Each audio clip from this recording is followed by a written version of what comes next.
Hello, everybody. Mike from Southern California again. It's Friday, February 7th, 2020, and you're on the mic.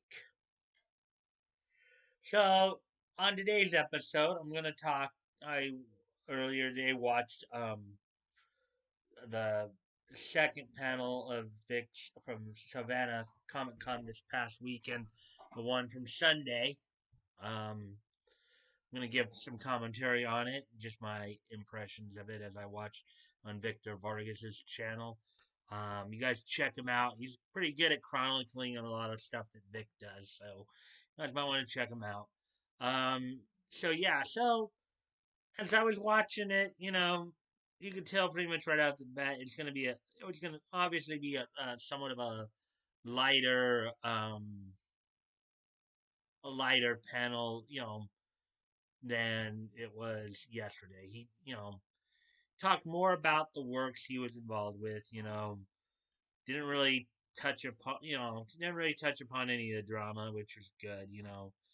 Um, there were some a couple of interesting stories that came out of it. Like one of the things he talked about was his work on ghost stories and how the whole name OB Frost Tips came into fruition. So basically, this is the way he explained it. So what basically happened was that now normally when the Japanese, if anything, this kind of worked the opposite of what we've been hearing, what Funimation's been doing of late.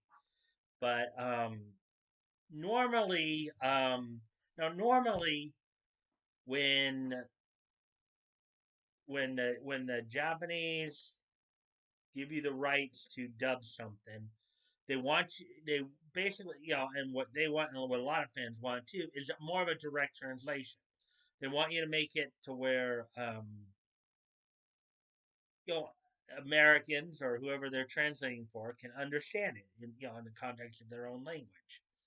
Not what Funimation's been doing with, putting their own ideologies in there or trying to push agendas. They just want a they just want as close to accurate translation as possible. Now normally Japan is very strict on that. They like really, they say, okay, this is how we want it. This, if you're going to dub it, this is how we want it translated. Okay. Well, in the case of Ghost Stories, it kind of worked a little differently. Ghost Stories apparently was not all that successful in Japan, so it kind of ended up being kind of I guess a throwaway anime or whatever. The way if you hear the stories, it's basically what it sounds like. It's like kind of, well, it wasn't very successful over here, so so Funimation, or I'm sorry, not Funimation, because Funimation, it was actually ADV who dubbed Ghost Story. So ADV, something, you know, we don't care what you do. Here's the license, go for it. Just whatever you want to do with it. If whatever you do with it can make it more successful, more power to you. Just go ahead and do whatever you want. So Ghost Stories, of course, what they did, and you had the cast of like Hilary Haig, Christine Otten, Chris Patton, Greg Ayres, Lucy Christian. Um, they were all basically involved in it. Monica Rial, Rob Mungle. So so um so yeah, basically they kind of went with it. They just kind of in which the way they made the dub was a very very risque, racy anime. I don't think it was originally meant to be that way, but they just Japan, the I guess whoever the company that owned the rights to it just told them, so ADV, just go ahead and just do whatever you want with it. Maybe now that rarely happens. Most by the time Japan wants you to, just accurately translate the material. Very rarely do they just say, go for it, just have fun with it. This is one of those rare occasions. unlike at what Funimation does now, when they just say, you know, screw you, Japan. We're gonna dub it the way we want. Screw you, you know. But that's another story for another day. So, anyways, so they made a very, the dub was very, very, racy, very, very risque. And of course, the director of the dub, Stephen Foster, had asked Vic to audition for it, and he did, but then after playing the role in an episode as Da Vinci, Vic kind of said, something, I don't really know if I want, I don't really know if I want my name associated with this. So asked Steven, um, can you like maybe put another, I don't want my name in it in the credits. Can you not put my name in the credits? And Steven had told him, well, what name would you want me to put in the credits? And Vic just kind of, and he kind of acknowledges jokingly in the panel that it's kind of something he kind of regrets, but in a humorous, amusing manner. Whatever you want, Steven. You know, just don't put my name. Just put whatever name you want to think of. So now Stephen Foster apparently was I know Vic was trying to find the right word to describe Stephen Foster, but I think the word he was actually looking for was eccentric. Stephen Foster was known for being a bit of an eccentric, ADR director. So, as I said, he had fun with the anime, and he decided to have fun with Vic. And it was Stephen Foster who came up with the Obi Frost Tips name for Vic. Obi Frost Tips, you know. Now Vic figured maybe, he put Obi in there because, as an Obi-Wan Kenobi, since Vic is a bit of a Star Wars fan. I mean, yeah, that's one of the stories he talked about. You know, he talked about the different roles he played, like ranging from young boys or young boys to older teenagers like Edward Elric in Full Metal Alchemist, Curtis Weber, you know, and you know, and I know for the fans who were in the room there, it was probably more of a treat because they actually got to listen to more of what other like there are a lot of a lot of people know of a lot of the major roles, a lot of roles we've seen on Toonami, like Full Metal Alchemist and Full Metal Alchemist Brotherhood. Um, we know about Oron, but I think this is really a panel where he had a chance to really just talk about more of his work. Maybe some of the properties like Ghost Stories for one that a lot of people didn't know about. Ghost Stories, Rossifon. He did talk about Oron a bit, of course. Also talked about an anime called Level E in which he played Prince Baka. And if anybody knows Japanese, you know that Baka is the word idiot. So having a character, Prince Idiot. Now, here's another interesting story going to Level E there. So Level E was, of course, dubbed by Funimation. The ADR director that particular for that particular series was Joel McDonald. And this was another case where Vic was just told to just go for, where Vic was just told, son, just go for it. Vic had asked Joel, well, how do you want me to play this? And Joel just kind of gave him free reign. Prince, the character's name was Prince Baka, so Prince Idiot. So Vic played up Prince Idiot. You know, Also, of course, as with a lot of things, Vic did talk about, it's like one of the few roles he actually rejected. You know, the one role he kind of rejected. Apparently, the people who are doing, now this is being done out here in L.A. Higurashi when they cry, when the cicadas cry. Um, that was being done out here, and I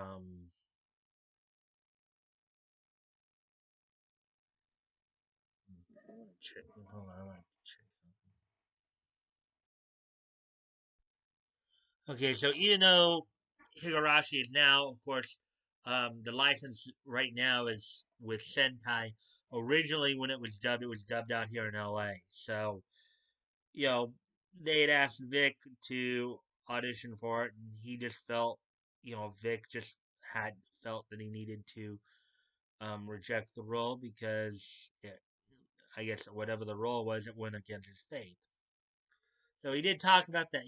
You know, for those of us who've met Vic and have interacted with him, we know that his faith is one of his most important factors, and it does take a lot of courage at times to do what he did to say, you know something, this doesn't, people are gonna criticize me. Well, Funimation, made a similar statement about that with interspecies viewers, but that was a little bit different too. In Vic's case, he's always been consistent. Okay, he's been consistent about his faith, about his values.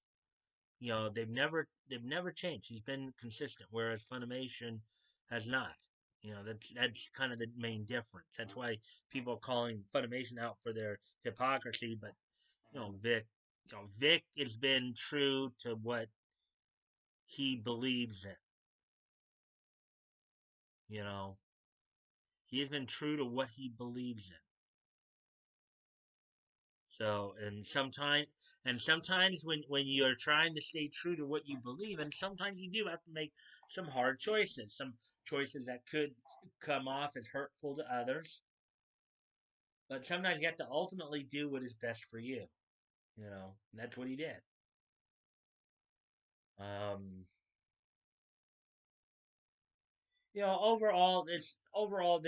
this particular panel on Sunday was more of a Q&A session. It talked a lot about, the fans got a chance to ask him questions about a lot of the work he been involved with. He even did talk. Somebody did even ask if he would do another Star Trek Continues thing, and he, basically he'd like to, but it doesn't look very likely that talked about his love for Star Trek. Talked about his love and why and he gave some of his reasons for, like, particularly with Star Wars, but with why some of the movies right now are like failing. So he gave his own, like, kind of critique on that as well. You know, um, it was a real, very small, intimate setting. It was more of a very personal time that fans had with Vic. It was more of a Q&A session, not like, previous day where it was more of a, he spoke and then he had a Q&A. This is more just almost exclusively Q&A and just more positive interaction. Was Nobody brought up anything about, like, the court case or kick Vic or anything like that. It was just a genuinely, it's kind of what panels should be. Panels should be about being able to interact with the voice actor that you're, and learning more and making that connection with them, you know, and that's something that Vic had echoed as well. That he appreciates the fans' support, and he loves his fans. He appreciates the connections he has with his fans. That's another thing that's been consistent about him. He is, on several occasions, he spoke of it. He's shown it on several occasions that another big thing for him is the connection he has with his fans. And it came off here as well on Sunday, as well did on Saturday. Okay? So that's about as much I can say on that. Um, let's see. Um, of course, he talked about some of his experiences, like, you know, like he talked. Okay, so one more thing that just came to mind that I remembered from it. Um, when Full Metal Alchemist was coming out as well, you know, like a lot of people, he'd watch it on, apparently he watched some of it on Toonami, and it was kind of the case where, because he was watching it on Toonami, he knew of um Hugh's death before Edward did, you know. So that was one of the rare occasions where he knew something before the character did. So that he pointed that out too. Okay, so again, with that all being said, that's about as much as I can say. I know I said that already, but about as much as I can say on that. So let's move on then to the next segment of this, which is segment I like to call This Day in Niche History. So, first off, we travel all the way back to 1940, 80 years ago. On this date, 80 years ago, following the success of Snow White and the Seven Dwarfs, Disney presented, Walt, Walt Disney presented and premiered its second feature animated film, Pinocchio. Pinocchio was released in theaters on this date um, in 1940 by RKO Radio Pictures, which was part of Walt Disney Studios. Um, for those of you who don't remember, Pinocchio was the story of a puppet brought to life by magic, who, he was Geppetto's puppet who was brought to, to fulfill Geppetto's wish for a real boy, for a son. And Pinocchio was a puppet that, was brought to life um, for that purpose. So, on this date, 1940, Pinocchio premieres, in theaters by, Walt Disney and RKO Radio Productions. So, moving on then. 5 years later, we come to about 75 years ago.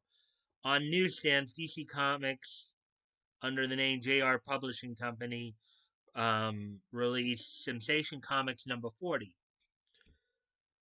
The 40th edition of Sensation Comics, which was of course home to the Golden Age Earth 2's Wonder Woman, also Wildcat and Mr. Terrific were also featured in this comic. In this story, Drashka the Deadly. This was the this was Drashka Nishki, the first of, I think, two appearances by Drashka Nishki, who is an international spy femme fatale who battled Wonder Woman on a couple of occasions here. In this case, she had stolen some American secrets and was eventually was defeated by combination of Wonder Woman, um, at the time Colonel Darnell, Steve Trevor, and the Holiday Girls. Um, this is also the story where, based on his work in helping to capture Drashkanishki, Colonel Darnell was promoted to a General Darnell. So on this date in 1945, 75 years ago, Sensation Comics number 40 hit the newsstands and hit the comics end. And the big feature story was Wonder Woman battling Drashkanishki. The story is titled Drashka the Deadly. You guys want to, you can probably track that down and read it for yourselves. And finally, we come to, on this date in 2002, Manglobe Incorporated opens its doors. Manglobe Incorporated was a Japanese animation studio and production enterprise active from 2002 to 2015. It was basically Manglobe was started up on this date in 2002 by Sunrise producers Shinichiro Kobayashi and Takashi Kochiyama. And they were active until 2015 when they filed for bankruptcy. So that, on this date in 2002 was the opening of animation studio Manglobe Incorporated. So with that all being said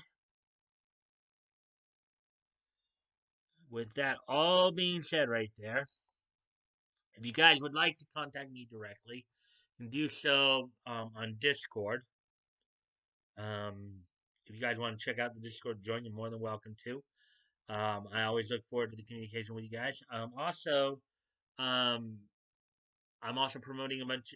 Check the links down below. I'm promoting a bunch of different dub companies because, as you know, Funimation is not the only game in town. Um, then uh, also what you have as well.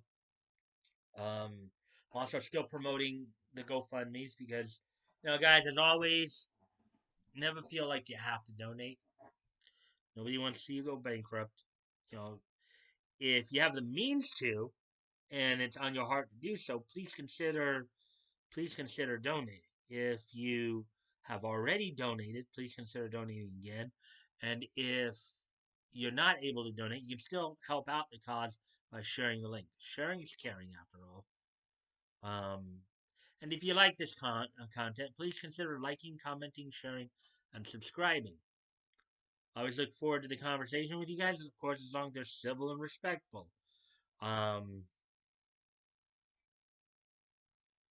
you know, and with that, I hope I'll see you guys tonight for the VA premiere, Voices Big and Small, Kelly Sheridan. If not, I will see you on Monday. Bye.